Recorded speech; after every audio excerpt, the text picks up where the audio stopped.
यरूशलेम की पहाड़ियों पर पत्थरों के बीच खड़ा है एक स्मारक, नाम है याद वशेम। ये सिर्फ एक संग्रहालय नहीं है, ये 60 लाख यहूदियों की मौन की आवाज़ है।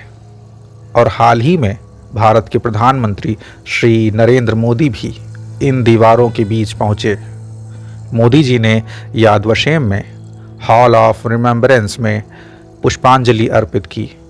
उन्होंने हॉल ऑफ नेम्स में उन लाखों नामों को देखा जो इतिहास के अंधेरे में खो गए थे।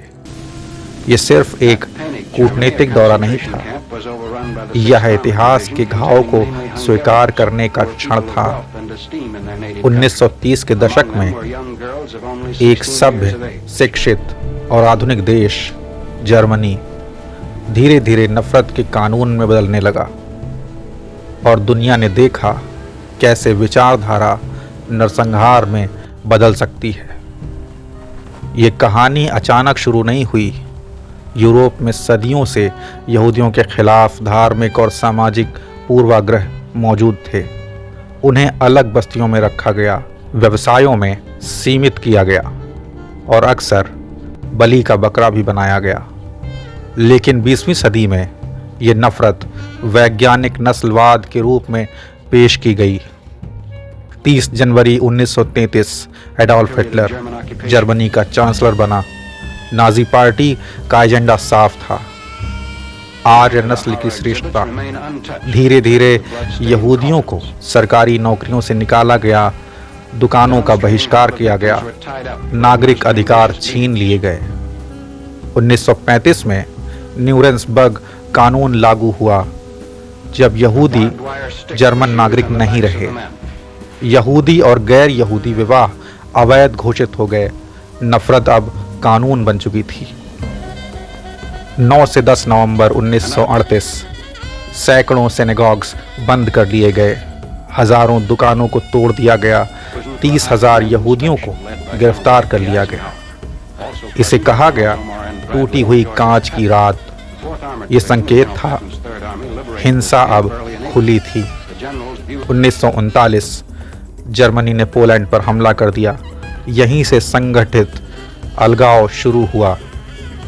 पोलैंड और पूर्व यूरोप में यहूदियों को गेटो में बंद कर दिया गया। वॉर्सा गेटो, भूख, बीमारी, भीड़ और मृत्यु। 1941 सोवियत संघ पर हमला।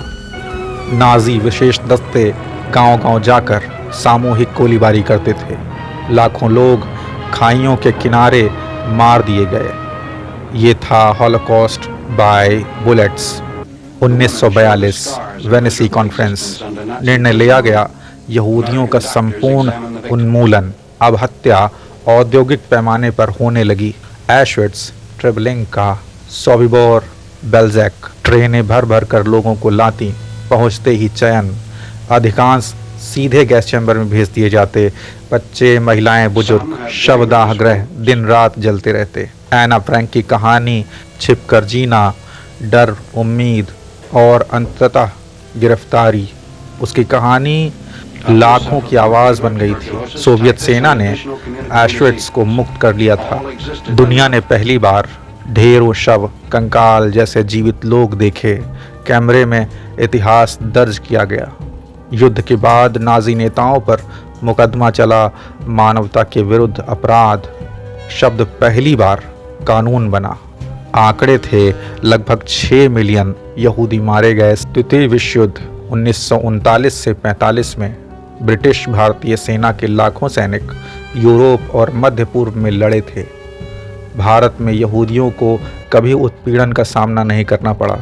कोचीन, मुंबई, पुणे, सदियों से यहूदी समुदाय सुरक्षित रहा है। हॉलोकॉस्ट के समय भारत शरण स्थली तो नहीं बन सका क्योंकि वह स्वतंत्र नहीं था, लेकिन भारतीय सैनिकों ने नाजीवाद के खिलाफ मोर्चा खोला था। 1945 में युद्ध समाप्त हुआ। 48 इजराइल का निर्माण हुआ, एक देश जो राख से राष्ट्र बना। आज तकनीक, कृषि, रक्षा और नवाचार में अग्रणी है और भारत उसका रणनीतिक साझेदार है। मोदी जी की याद वशेम यात्रा 3 संदेश देती है। इतिहास को भूलना नहीं है, मानवता के खिलाफ अपराधों का विरोध करना है और भारत इजराइल मित्रता का सम्मान। यह श्रद्धांजलि थी, लेकिन साथ ही एक संदेश भी कि भारत आतंकवाद और नस्लीय घृणा के खिलाफ हमेशा खड़ा है। याद वशेम की दीवारों पर लिखे हैं नाम, लेकिन उन नामों के पीछे थे सपने। जब कोई विश्व नेता वहाँ सिर झुकाता है तो वह सिर्फ अतीत को नहीं, भविष्य को भी दिशा देता है। हॉलोकॉस्ट ने दुनिया को सिखाया, नफरत जब कानून बन जाए तो मानवता मरने लगती है, लेकिन स्मृति मानवता को जीवित रखती है। याद वशेम में झुका हुआ सिर सिर्फ श्रद्धांजलि नहीं था, वह एक वादा था कि इतिहास दोहराया नहीं जाएगा।